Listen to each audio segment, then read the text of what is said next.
Welcome to part 2. If you run a business with a lot to do, then there's only so much unique content you can create in a day, and there's probably only so many witty things that you can think of to say that your audience will be likely to enjoy. The good news, though, is that a fair amount of your content can be derivative or outright stolen. A lot of business is about connecting a supplier with a consumer. If you own a supermarket, for example, then it will be your job to buy groceries at a low wholesale price and then sell them on at a higher retail price to your customers. You aren't creating anything new, you're just acting as the middleman and getting paid for it. Running a Twitter account is often very similar to this, and in many ways your job is now to scour the web for useful and interesting content, for news and stories, and then to share that with your audience. It might feel a bit odd that you're essentially profiting from somebody else's hard work, but think of it instead as finding an audience for something that someone else has created, while at the same time curating content for a market that you know will love it. That's a great service you're providing.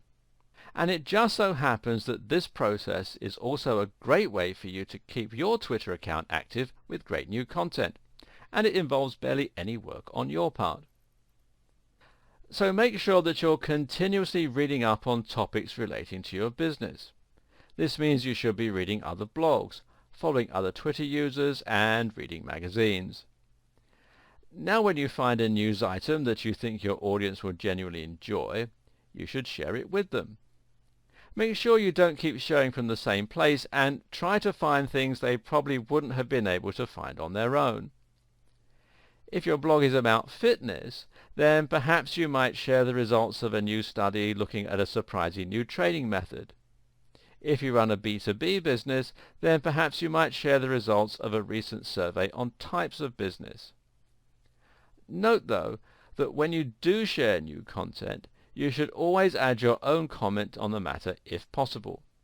This way, you personalize that link, and if it gets shared even more, then people will be introduced to your brand and to your ethos, rather than simply ignoring who shared it altogether. So, if you found a study on a new muscle-building supplement, your comment might be, "This could certainly help me to lose my spare tire if it works on humans." And you have the URL, and hashtag supplements, hashtag fitness, hashtag fat burning. Or, let's see how many con artists jump on this dubious study. And again the URL, hashtag snake oil, hashtag research, hashtag fitness industry. Either way, you're now not only sharing something that your audience will be interested in, but you're also doing it in a way that introduces people to your point of view and beliefs. Do note, though, that the posts I just mentioned aren't terribly clickable. If you want more people to take notice of your link and follow it, then you may need to sell the value proposition a little. For example, "It's early days, but the results of this study on mitochondrial function could completely change my pre-workout stack." The URL, and then hashtag excited, hashtag mitochondria, hashtag fat burning. This will grab more attention because it provides a little more information. We know that it's about mitochondrial function, and because it shows the potential implications and how they might be relevant to your audience. Doing this is important because it will make your feed look more interesting, and it will increase engagement with your content so that more people actually read it and come away with a positive experience. Don't go overboard with hyperbole, though. If people think you're all hype and no substance, they'll quickly stop caring what you have to say. Just a note, but when you share a link on Twitter, you should shorten it, giving you more space to add your thoughts.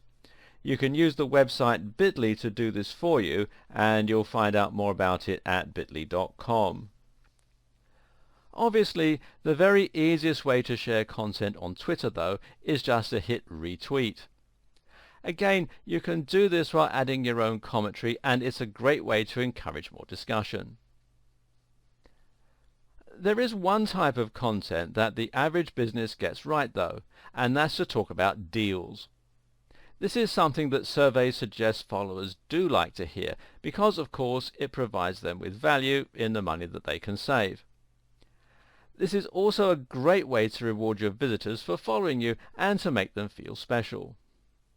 If you have a product or service then, make sure you occasionally offer promotions to your Twitter followers, and this is also a good way to get retweets if your followers know others who might benefit from what you sell. Giveaways are even better. If you can give away a free ebook, a free drink, or something else for nothing, then it's bound to grab some attention and will win some goodwill. We'll be coming back to this in a subsequent video. All this advice should help you to start adding real value to your Twitter account, which will make a massive difference to the way you're seen by your followers and ultimately to how many people choose to start following you. This is far preferable to talking entirely about your products and services without actually offering anything in return.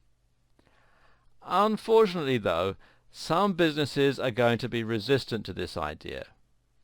This is a problem that many social media marketing agencies will face.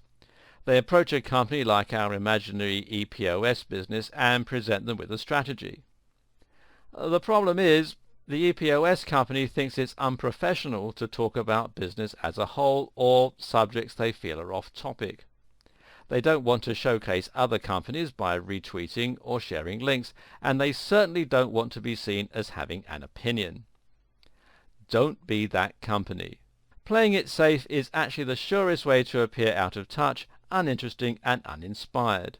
It might feel a little risky at first to appear conversational or to discuss a wider range of topics, but that's precisely what will make you interesting. What's key is simply that your business has a clear identity and mission statement. As long as you adhere to that at all times, being a bit more adventurous with your content will pay off. If you do choose to use an agency for your digital and social media marketing, make sure they're thinking along these lines.